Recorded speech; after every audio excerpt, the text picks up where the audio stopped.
বলবো, যে জিকির এবং দোয়া জানে না এমন কোনো মুসলিম পৃথিবীতে পাওয়া কঠিন। বলতে গেলে আমরা সকলেই এই দোয়া, এই জিকিরটি জানি, এই বাক্যটি মুখস্থ আমাদের আছে, কিন্তু এই বাক্যের যে ওজন, এই বাক্যের যে ওয়েট, এই বাক্যের যে গুরুত্ব, সেটা আমরা হয়তো অনেকেই উপলব্ধি করতে পারি না। মুস্তাদরাক হাকিমে আবু সাঈদ খুদরি রাদিয়াল্লাহু তাআলা আনহু থেকে বিশুদ্ধ সূত্রে বর্ণিত এক হাদিসে নবী করিম সাল্লাল্লাহু আলাইহি সাল্লাম ইরশাদ করেছেন, একবার আল্লাহর নবী মুসা আলাইহিস সালাতু ওয়াস সালাম আল্লাহর কাছে দরখাস্ত করলেন, আল্লাহর কাছে আবেদন পেশ করলেন। তিনি আল্লাহর সঙ্গে সরাসরি কথোপকথন করতেন, সেজন্য কালিমুল্লাহ বলা হয় তাকে। আল্লাহর সঙ্গে সরাসরি কথা বলতে গিয়ে একবার তিনি আবেদন করলেন, আল্লাহ আমাকে আপনি একটি জিকির, একটি দোয়া শিখিয়ে দিন, যে জিকির, যে দোয়া আমি সব সময় পাঠ করব, সব সময় আমল করব। আল্লাহ সুবহানাহু ওয়া তাআলা তখন মূসা আলাইহিস সালাতু ওয়াস সালামকে বললেন, কুল লা ইলাহা ইল্লাল্লাহ, হে মূসা আপনি লা ইলাহা ইল্লাল্লাহ এই দোয়াটি সবসময় পাঠ করবেন, এই জিকিরটি সবসময় পাঠ করবেন, এটা আপনাকে আমি দিলাম। মূসা আলাইহিস সালাতু ওয়াস সালাম কিছুটা আশ্চর্যান্বিত হয়ে আল্লাহ সুবহানাহু ওয়া তাআলাকে বললেন, আল্লাহ লা ইলাহা ইল্লাল্লাহ এটা তো এমন একটি বাক্য, এমন একটি জিকির, এমন একটি দোয়া যেটা সকলেই বলে, সব মানুষই বলে। আমি তো আপনার কাছে স্পেশাল কোনো দোয়া চেয়েছিলাম, বিশেষ কোনো দোয়া চেয়েছিলাম।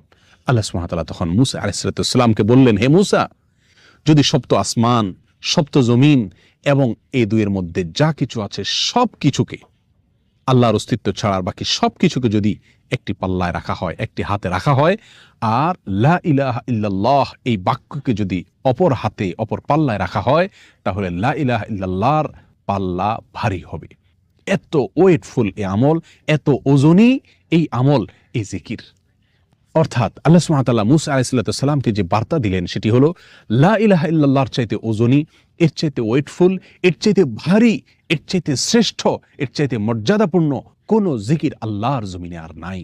প্রিয় বন্ধুগণ, মূসা আলাইহিস সালামের জন্য সবচেয়ে স্পেশাল দোয়া হিসাবে, সবচেয়ে স্পেশাল জিকির হিসাবে আল্লাহ সুবহানাহু ওয়া তাআলা যে দোয়াটি নির্বাচন করলেন, যেটাকে সবচেয়ে ওজনী আমল হিসাবে আল্লাহ সুবহানাহু ওয়া তাআলা স্পষ্টভাবে ব্যক্ত করলেন, সেটি হলো লা ইলাহা ইল্লাল্লাহ।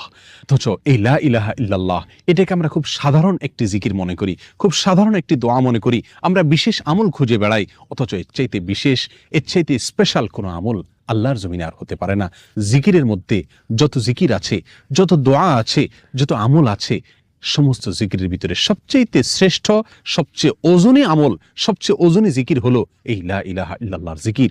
মিজানের পাল্লায় কিয়ামতের দিন যখন আমার নেকামল মাপা হবে, তখন আমার নেকামলে শুধুমাত্র লা ইলাহা ইল্লাল্লাহ এর আধিক্য যদি থাকে, তাহলে ইনশাআল্লাহ আমার নেকামলে পাল্লা অনেক বেশি ভারী হবে। আসুন, চলতে ফিরতে, উঠতে বসতে, অবসরে, কাজের ফাঁকে সব সময় মুখ থেকে, অন্তরের গভীর থেকে লা ইলাহা ইল্লাল্লাহ উচ্চারণ